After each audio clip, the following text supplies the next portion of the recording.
Ongi etorri guztioi, zuzendaritza berria osatzeko hautagai zerrendaren berri eman da, EH Bilduk abiarazi du koalizioaren mahai politiko berria aukeratzeko prozesua.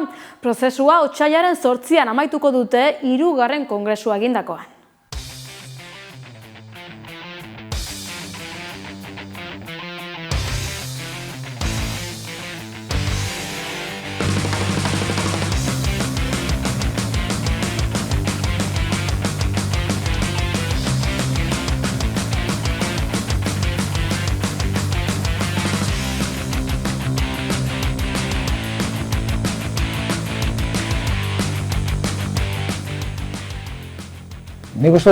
Nik aukeraz beteriko bide bat ikusten dut.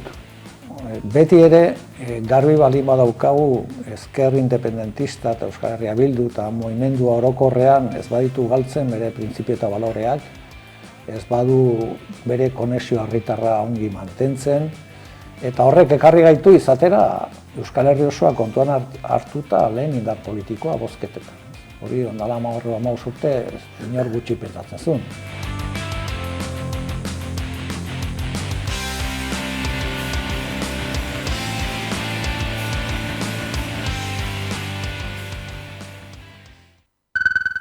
Barne prozesuan murgilduta dabil baita EAJ ere, Euskadi Buru Batzarraren hautespen aldia hasita dago. Andoni Ortuzarren 2. agintaldirako aukerak badaude ere, azken berrien arabera, Ortuzarrena ez da Euskadi Buru Batzarreko presidente izateko aurkeztuko den hautagaitza bakarra. EAJko sektore kritikoak aurkeztuta, Ortuzarrekin lehian izango da Andoni Lekue Etxebarriko zinegotzi eta industria ingeniaria.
Gasteizen 2. urtez segidan aurrekontuak aurrera atera dituzte hiriko udal gobernuak eta EH Bilduk. Hain zuzen 7,7 milioi euroko zuzenketak dituen aurrekontua adostu dute 2025erako. Kalera atera da Hamaika Telebista hiritarren iritzia jasotzera. Gasteizko udal gobernuak aurrekontu akordioa sinatu du EH Bildurekin. Azken egunetan izandako negoziaketek PSE eta EAJaren udal gobernuak inoizko aurrekontu handiena sinatu dute EH Bildurekin, 476,6 eurotakoa.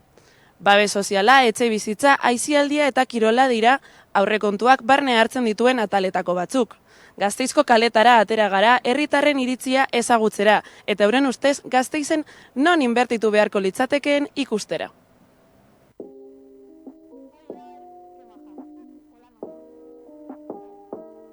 Pues nik uste gazteak behar dutela espazioa. Así que uste dute gazteengan dirua inbertitu behar dela. Bai kirola arloan edo berdin du, Bueno, eta bai, nik uste dut hobetu behar ditugula gure garraio publikoak, adibidez autobusak. Nik uste dut tranbia eta hori ondo dagoela, baina autobusak dira super zaharrak eta nik uste dut berriztu behar ditugula.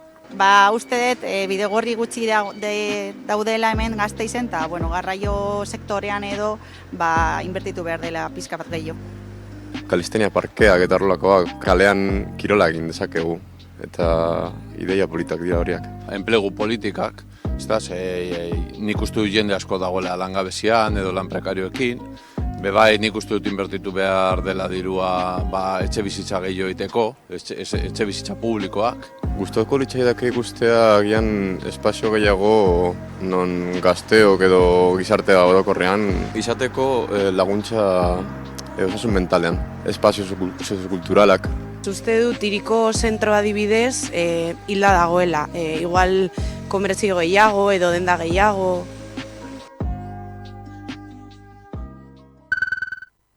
Arozteiko kanpaldian parte hartzeagatik 7 lagun kartzelara bidali eta ekonomikoki ito nahi dituzte. Arozteiko elkartasun komiteak azaldu du zigorrak herri oso bat bizirauteko gogoa eta buru jabe izateko borondatea zigortzen duela benetako helburu. 228 luxuzko etxebizitza hotel bat eta golf zelai bat eraikitzeko egitasmoa geldiarazteagatik 20 urteko espetxe zigorra eta 56.000 euroko isuna eskatzen dute 7 baztandarren kontra. Egoera honen aurrean Aroztegiko 7 auzipetuei elkartasuna adierazteko deia egin dute otsailaren baterako. Bizitza sostengatzeko ezinbertzekoak ditugun baliabideak eta bizimoduak defendatzeagatik zigortu eta kriminalizatu nahi gaituzte. Ontakoan, Arozteiko kanpaldian parte hartzeagatik 7 lagun kartzela bidali eta ekonomikoki ito nahi badituzte ere, badakigu zigor honek herri oso baten bizirauteko gogoa eta burujabe izateko borondatea zigortzea duela benetako helburu. Guztira, 20 urteko kartzela eta 56.000 euro eskatu dizkiete. Eta gainera, enpresak Espainiako eta Nafarroko gobernuari 53 milioi euroko kalte ordaina eskatu nahi die. Osten errepikatuko dugu herri hau ez dagoela salgai, eta mendez mende egin dugun gisan, bortxaz guztiona dena bere ganatzera etortzen badira, aintzinan edukiko gaituztela eskubidez dagokiona defendatzen. Guzti honengatik, Euskal Herritar zein gure herria bizirik mantentzaren alde egin nahi duten aliatu guztiak deitu nahi ditugu gurekin batera otsailaren batean Iruñean. Nafarroko epaitegietatik arratsaldeko 4etan aterako den manifestazio nazionalean parte hartzera. Nafarroan segiz 1954an inauguratu zen erorien monumentua potatzeko aldarrikatu zuten 13 elkarte memorialistek eta beste hainbat kolektibo eta sindikatuk larunbat arratsaldean. Alderdi politikoen eta herritarren artean gai gatazkatsua izan da azken urteetan, batzuk berreraiki nahi dutelako eta beste batzuk eraitsi 3 alderdi politiko kazaroan monumentua berreraikitzeko akordioa zuzentzea eskatu dute elkarteek frankismoaren biktimen omenez. Ona analizia Irune Rejanoren eskutik. Iruñeko erorien monumentua eraistearen aldeko elkarteek larun batean manifestazio jendetsua egin zuten eraikina eraistea exigitzeko. 33 elkarte memorialistak eta beste hainbat kolektibo eta sindikatuk deitutako manifestazioa Askatasunaren plazan hasi eta Gazteluko plazan amaitu zen, Eldrogaz, Ilargigorria, Latxu Lapotra eta Fermin Valentziak parte hartu zuten ekitaldi batekin. Talde memorialistek EH Bilduri, Gero Abairi eta PSNeri azaroan monumentua berreraikitzaren akordio politiko aldatzea eta zuzentzea exigitu diete. Iruñeko erorien monumentua 1954an inauguratua erregimen frankistak eraiki zuen. Espainiako Gerra Zibilean bere bandoan borrokatu zuten soldaduei omenaldia egiteko. Eraikinak frankismoaren biktimen eta errepresaliatuen artean haserrea eragin du urteetan zehar. Iruñeko udalak 2018an lehen aldiz partaidetza prozesu bat jarri zuen abian. Lehiaketa horretatik 7 proposamen irabazle atera ziren eta lehiaketaren 2. fasera pasa ziren. 2019an Nafarroako administrazio auzitegiaren epai batek lehiaketa hori gelditu zuen eta 2022an berriz ere balorazio fasera itzuli zen. Ez da orain arte inoiz egin halako konkurtso bat egin den bezalako parte hartze prozesu bat izanik. Eta hori oso importantea da. 2023ko abenduaren amaieran EH Bilduk udal berri hartu zuen eta honen ondorioz talde memorialistak berriro kalera atera ziren. Monumentuaren eraispenaren eztabaida berriro mahaigaineratuz. Legeak eskatzen du. Legeak oso garbi eta garbi esaten du monumentu frankistak desagertu behar dira berehala. Ja epea pasatu zen, ja egin zuten lege de memoria demokratika eta ematen zuten epe bat, urte bat, desagertu adizteko monumentu frankista. Hilabete hauetan zehar gaia alderdi politikoen eztabaida puntu bilakatu da. Guztiek bat egin dute monumentuak dituen ikur frankistekin amaitu behar dela eta memoriarako gune bilakatu behar dela. Honen harira, azaroaren 20an EH Bilduk, PSNek eta gero Abaik akordio politikoa sinatu zuten, talde memorialistek eskatutakorekin bat egiten ez duenak. Alderdi politikoek monumentuaren ikur batzuk ezabatzea eta Maravillas Lamberto Memoria Demokratikorako interpretazio zentroa sortzea erabaki zuten. Urrats honek hamarkada luzez frankismoaren biktimak mindu eta oro har frankismoaren kontrako herritarrak ere mindu dituen arazo izatetik aukera historiko izatera pasa dela pentsatzen dugu. Akordioak polemika sortu zuen herritarren eta talde memorialisten artean, ez baitzuelako bat egiten haiek eskatutakoarekin. Gutxi balitz, erorien monumentua mantentzaren aldeko plataforma sortu zen eskuinekoen aldetik. Eraikina kultur intereseko ondare izendatu nahi zuten. Beraz, talde memorialistek euren diskurtsoan gogora ekarri dute 36ko gerran jasan zuten senideen amets bat zela frankismoaren gora zarrerako eraikin hori kentzea.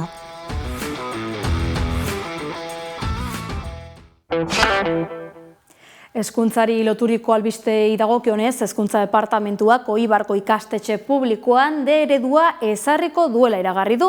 Hizkuntza eskubideen behatokiak eta 8 familiak euskarazko irakaskuntza lerro bat irekitzeko eskaera egin zuten, eta azkenik Hezkuntza Departamentuak iragarri du Oibarko Gabriel Valentin Casamayor haur eta lehen hezkuntzako ikastetxe publikoan D eredua ezarriko duela. Hala ere, ez dute argitu D ereduko haur eskolarik irekiko duen. Euskaraz, Oibarrek, Euskaraz, Oibarrek, Euskaraz, D eredua, Nafarroa osoan, D eredua, Euskaraz, Euskal Herrian, Euskaraz, Euskal Herrian, Euskaraz. PSOE, Euskara foboa! PSOE, Euskara foboa! Abiadura handiko trenari begira, HT-aren zundaketak ostegunean hasi ziren Izurdiagako kontzejuan udalaren baimenik gabe eta ondoren Arakilgo alkateak geldiarazteko agindu zuen. Bizilagunek ere protesta egin zuten gelditzeko eskatuz. Momentuz jakinda lan horiek bertan bera ustea lortu dutela. Testuinguru honetan atzera begirakoa egin dugu 11an. Proiektu honen hastapenak, ibilbidea eta ikuspuntu ezberdinak jaso ditugu ondorengo analizian. Arakilgo alkateak HT-aren zundaketa geldiarazteko agindu du Izurdiagan, Nafarroan. Itzuliz gero foruzaingoaren eskuhartza eskatuko duela ohartarazi du. Izan ere alkatearen baimenik gabe ari ziren zundaketa lanetan. Momentuz lan horiek bertan bera uztea lortu dute. Ez da abiadura handiko trenak topatu duen aurreneko oztopoa. 2000 hamarkadan ekin zitzaio proiektuari. Hasiera batean eraikuntza lanak 2010an bukatza zen asmoa. Gaur egun bukaera eguna nahiko lausoa da. Hego Euskal Herriko HTA bukatzeko epeari buruz galdetu zioten abenduan Jose Antonio Santano Espainiako garraioko estatu idazkariari. Baina ez zuen urterik zehaztu nahi izan, ikusita proiektuan arduraren baduten agintari guztiek bukatzeko eperen bat zehaztu eta gero asko atzeratu direla. Jakina dena da Frantziak baieztatu duela abiadura handiko trenaren lotura ez dela Irunera iritsiko gutxinez 2052 arte. Espainiarentzat lehentasunezko kontua da Euskal Herrikoa eta Ipar Euskal Herria elkartuko dituen konexioa eta horretarako lanak azkartzea, baina Frantziako gobernuak ez dio inbesterako lehentasuna ematen. Atzerapenekin batera proiektu honetan inbertitzen edota gastatzen ari diren milioi kopuruak ere gorantz doaz. Ez dago garbi oraingo zenbat diru gastatu duten. Eragile batzuen susmoa da 10.000 milioi eurotik gertu egongo dela gasto obra guztiz amaitzean. Testuinguru honetan abiadura handiko trenarekiko iritzi oso ezberdinak dituzte alderdiek. HT apostu bat da, herri bezala, apostu sendoa, izan ere gure lehiakortasunerako, gure ekonomiaren lehiakortasunerako ezinbestekoa da horrelako mugikortasun azpiegitura bat. Lotuko gaituena Europarekin eta lotuko gaituena ari berean ere Iberiako peninsularekin. Beste behar dugu, garraioan, behar dugu elektrifikatua izatea, kolektiboa, publikoa, aldeen einean, ez? Eta abiadura handiko trena hori bermatzen du, ez?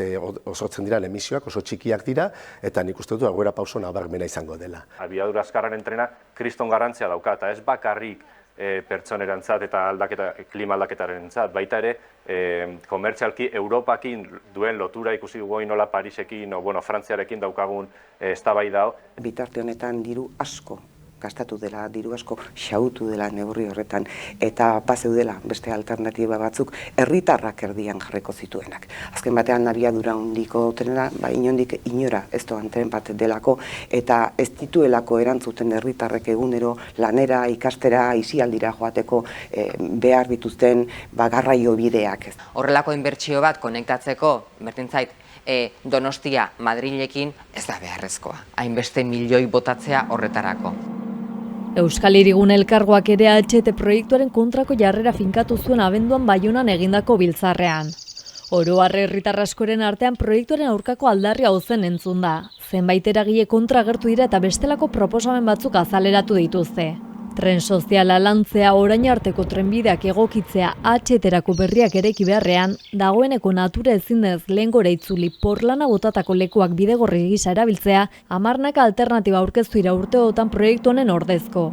Instituzioek baina aurrera daramate obra, beste behar batzuen gainetik eta suposatzen duen xautzearekin. Gaur-gaurkoz Euskal Herrikoa delakoaren eta Iruñaren arteko lotura nondik egingo den oraindik erabakitzeke dago, Gasteiztik Urbasandiaren magaletik edo Ezkiotik Aralar zulatu eta zeharkatuz.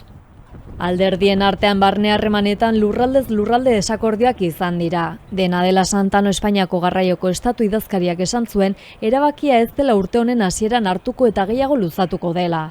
Gipuzkoan ia amaitu ditu Jaurlaritzak AHT gauzatzeko jarduketak, une honetan Donostiako Atotxeko geltokian ari dira lanean, Bizkaian berriz Basauri eta Abando lotuko dituen tunelaren eraikuntza proiektuan ari dira. Noizko egongo den ezin iragarri. Gutxienez hemendik 5 urtera arte ez da espero AHT martxan izatea. Geltokien atzerapenekin batera, proiektua erabat amaituta egongo dela zehazten den eguna, une oro atzeratuz doaz. Oraingoan 2029 atzeratu dute.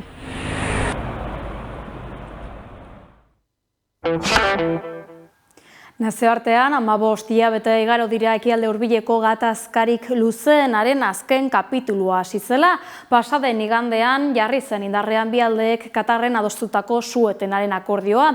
Egoeraren analisia Xabi Ealoren eskutik.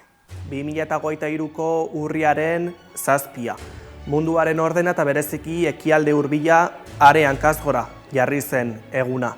Hamaseko miliziak ezustean Israeleko muga gainditu eta estatu zionistako lurretan sartu ziren.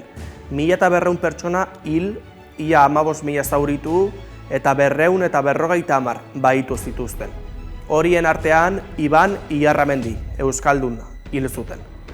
Ordutik, 2025ko urtarriaren 19ra, 15 hilabetez aritu izan da Israeleko armada Gazako herria suntsitzen. Azkenerako, bi aldeek lortu dute su-etenarako akordioa eta urtebete eta gehiagoren ostean, bomba zaratabarik esnatu dira Gazako herritarrak.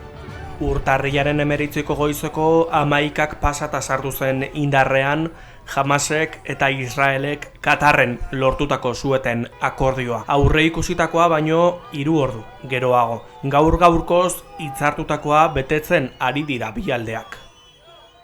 Akordio testua 2024ko maiatzean Hamasek onartu zuen testu bera da, baina Israelek uko egin zion garai hartan erasoaldiari eutsiz. Akordioak 3 fase zehazten ditu. Lehenengoak 42 egun iraungo ditu eta honela dio. Bi aldeek aldi baterako etengo dituzte operazio militarrak. Israelgo indarrak ekialderantz erretiratuko dira, dentsitate handiko guneetatik urrun, eta Gazako mugan zehar birkokatuko dira, Gazako harana barne. Gernika Palestina herri ekimenak su-etenaren balorazio positiboa egiten du eta gaineratu era berean garaia dela sakoneko arazo politikoari heldu eta krisi humanitarioari aurre egiteko. Egungo egoera konplexua aintzat harturik eta zuhurtzia guztierekin positibotzat baloratzen dugu su-etena. Izan ere, Gernika Palestina deialdi herritarrak hasieratik elkarrizketari eta negoziazioari azpimarra berezia egin izan baitio. Are gehiago, egungo testuingurari erantzuteko bitarteko gisa ulertzen dugu, baina baita erroko problematikari erantzuteko baliabide gisa ere. Hau da, Palestinako estatua eraiki eta aitortua izateko eskubideari heltzeko bide bezala. Une honetan, ardura biziz bizi duguna da Palestinako herritarrek pairatzen duten giza hondamendia. Ura, jana, botikak eta oinarrizko baliabideak zuzenean helduarazteko beharrezko direzen bideetan sakondu beharra dago. Euskal Herritik, Palestinako herritarrekiko eta herriarekiko elkartasuna sustatze eta mantentzea dagokigu. Esperantzaren aldeko mezuan sinisten dugu, eta beste behin ere, bereekin gaudera adierazi eta esan nahi diegu. Suetenaren akordioan bahituen trukea izan da interes gehien piztu duen puntua, Hamasek 3 bahitu israeldar askatu ditu igandean, eta Israelgo armadak aldiz 90 preso palestinar aske utzi ditu. Lehenengo fase honetan Hamasek 33 bahitu askatu beharko ditu, eta Israelek adostutako preso kopuru bat askatuko du. Hurrengo trukea urtarrilaren 25ean izango da, eta 6. astean Hamasek gainerako bahituak askatuko ditu. Berdina egingo du Israelek espetxeratutako palestinarrekin. Ondorengo asteetan 2. fasearen baldintzak adosteko lanean hasiko dira. Era berean, Egiptoko mugan zain egon diren 100 kamioi sartu dira Gazan azken orduotan, bertakoei laguntza humanitarioa emateko. Katarreko akordioa indarrean sartu eta berehala milaka pertsona euren etxeetara itzuli dira, bi aldeek eta bitartekariek sinatutako dokumentuak Gazako zerrenda berreraikitzeko planaren hasiera ere jasotzen du, izan ere suntsituta geratu da. 2023ko urriaren hasieratik etengabe menderatu du Israelek Gaza, gerrazi aurretik 2,2 milioi hiritar egon dira bertan, eta Israelen erasoek etxebizitzak, ospitaleak, errefuxiatu kanpamenduak, eskolak eta gainerako azpiegitura zibilak jo dituzte, eta ia 57.000 gazatar hil dituzte. Horietatik 17.000 pasatxo umeak izan dira, eta gainera 100.000tik gora zauritu utzi dituzte bertan. Hori gutxi ez eta kazetarien nazioarteko federazioaren datuen arabera 166 kazetari hil dituzte Gazan. Euskal Herrian asko izan dira palestinar herriari babesa eta elkartasuna erakusteko egin diren ekimenak.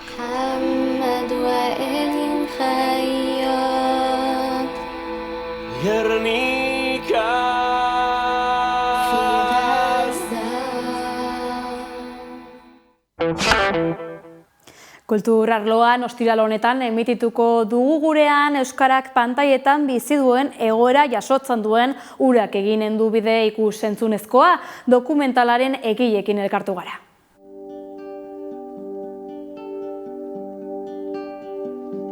Urak eginen du bide dokumentalak euskarak pantaietan eta ikus-entzunezko munduan bizi duen egoera, honek euskararen normalizazio prozesuan duen eragina eta gure hizkuntzak mundu digitalean aurrera egiteko dituen erronkak aztertzen ditu, hainbat aditu eta aurpegi ezagunen elkarrizketa eta testigantzetatik abiatuz.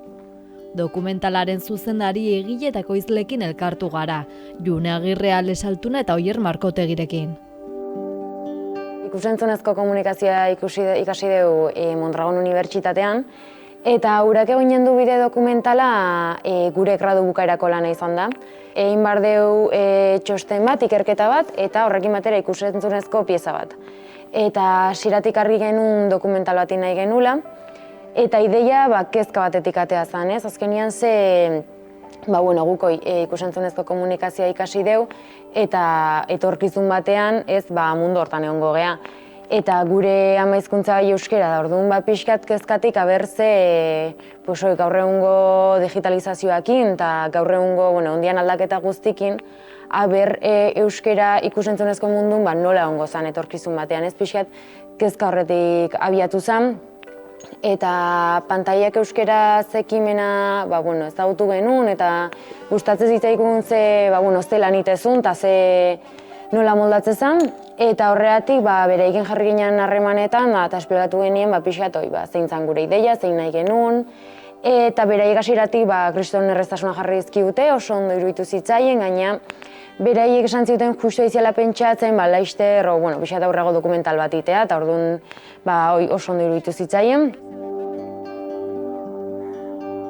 Dokumentalaren tituloa da Urak eginen du bide, eta Sairazar hori aukeratu dugu titulo gisa, uste dugulako Euskarak urak bezala, aurkitzen dituen trabak aurkitzen dituela, beti jakin izan duela bere bidea egiten, eta etorkizun batean Euskarak bide hori egiten jarraitu duelako. Dokumental honek 3 helburu nagusi ditu. Alde batetik digitalizazio garai honetan euskarazko ikus-entzunezkoek bizi duten egoera ezagutaraztea. Gero baita ere honek hizkuntza ohituretan duen eragina aztertu da baita ere dokumental honetan, eta azkenik alde herritarra kontzientziatu eta aktibatzea euskarazko ikus-entzunezkoak kontsumitzearen alde. Hasieran arazo pixka eduki genuen, pixkat ikusteko nola jongo zan, ze beldurra emate ziun, itea dokumental bat dana txapa izango zana, dana teoria, eta horrek pixka beldurra emate ziun, eta hori ez iteko kostau zitzaigun beste ideia bat pentsatzea. Eta azkenean, erabaki genuen itea dokumentalen 2 zati bezala. Alde batetik adituak, eta beste alde batetik aurpegi ezagunak. Eta pixka da aurpegi ezagunak tardekatuz, ez izateko dana teoria eta dana datuak. Eta, hori ingenun, grabatzen egon geha, azkenean Euskal Herri osotik. Junek aipatu duen bezala 2 zatitan banatuta dago dokumentala, alde batetik adituak, beraiek datuetan oinarritutako testigantzak eman dizkigute egoeraren marko bat osatzeko, eta bestalde arituak esperientzia pertsonaletik abiatutako testigantza eskaini digute. Eta, oro har dokumentalean ikusi dezakeguna da, hori, aipatutakoa, euskarazko ikus-entzunezkoek bizi duten egoera, zer den kontsumitzen dena, zer eskaria dagoen, zer eskaintza dagoen.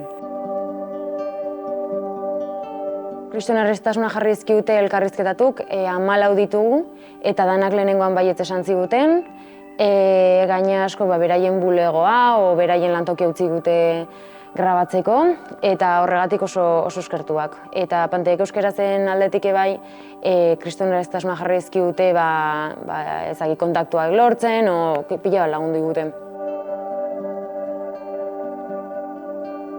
Hainbat ondorio atera ditugu aditun partetik eta baita aurpegi ezagunen aldetik.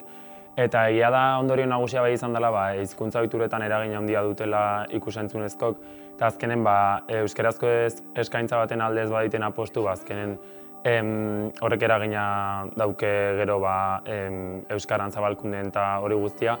Eta gero baita euskarazko produkziok eta ibilbide duten eta baita ere ikusi ezakegu, eta azkenen ikusten da eduki ditula gora bera asko, ondala igual eskaintza handia eta horrek hizkuntza ohituretan eragin dela, eta gero igual eskaintza murriztu dela, eta gaur egun igual aidala egiten apostu handigoa, baina egia da ondorio nagusia izan dela igual kalitate falta somatzen dela normalen gazteriak horren gainen, eta orduan gutxiago kontsumitzen dela eta jotzen dela gehiago erderazko edukia edo inglesezkoa ikustea eta kontsumitzea, eta baita ere askok esaten dute igual badala artifiziala sortatzen zaiela euskera, ze askotan euskera batuan egiten da, eta orduan botatzen dutela faltan naturaltasuna eduki hauetan, eta horiek izan daizke ondorio nagusik.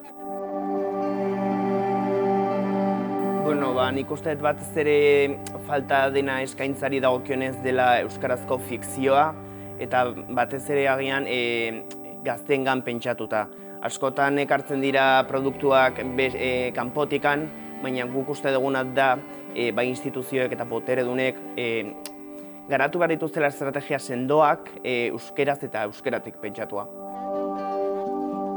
Bukau genuen ekainen, nukien un defentsa, eta hainbat pixkat oita gero dokumentalan ibilbidea. Egon zan, estrenatu zen Lekeitioko Zinebileran, eta Geo Donostiko Antzokizarrean, Euskararen egunean, eta Durangoko azokan, eta Bilbone bai. Eta hainbat pixkat ez dakigu oso ondo ze ibilbide, oraindik gauzak lotzen tala, baina oso pozik gaude egia esan dokumentalakin duen ibilbideakin. Ze, oso harrera polita egin digute eta jandia pozik zion. Printzipioz, intentzioa dokumentala danentzat eskuragarri egotea, bai pantaiak euskerazeko YouTubeko plataforman, bai beste plataformetan, baina oraindik ez dakigu segur nun egongoan. Eta pixkat, adibidez, aste honetan egon da bai arrasaten, adibidea pixkat herritatik juten, pixkat azaltzen zein den testu ingurua eta dokumentala jartzen, eta gero pixkat beste ekintza batzuk iten, eta pantaiak euskerazeko kaidia Jarriz herri juten, eta bukatzen oraindik ez dakigu ze ibilbide edukiko den.